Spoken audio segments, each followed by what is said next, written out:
Schezwan cheese dosa with green chutney and sambar, onion dosa with sambar, onion sponge dosa with green chutney and last but not the least ह्या सगळ्या भाज्या वापरून केलेला मी साधा डोसा।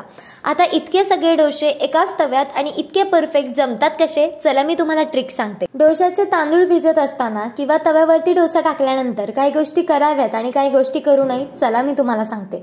सगळ्यात आधी तर 3, 2, 1 हे प्रमाण लक्षात ठेवा।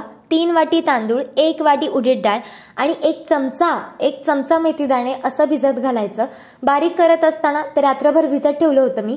बारीक करत असताना 1 वाटी पोहे त्याच्यामध्ये ॲड करायचे आणि बारीक झाल्यानंतर 6 ते 7 तास ते बॅटर बाहेर ठेवायचं फर्मेंट व्हायला। छान तयार आहे तुमचं अगदी परफेक्ट बॅटर। तुम्ही डोळे झाकून जरी हे बॅटर भिजत घातला ना तरी काही हरकत नाहीये, कारण ते इतकं परफेक्ट आहे। आता तव्यावरती डोसा टाकल्यानंतर काय गोष्टी कराव्यात, ओव्हर हीट अजिबात तवा होऊन द्यायचा नाही।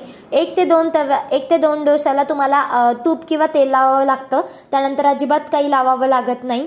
आणि हे सगळं करत असताना एन्जॉय करत होते मी इंडिया पाकिस्तानची मॅच, कारण आज आहे वीकेंड आणि एकदम परफेक्ट असा वीकेंड गेलाय कारण आपण जिंकलो आहोत।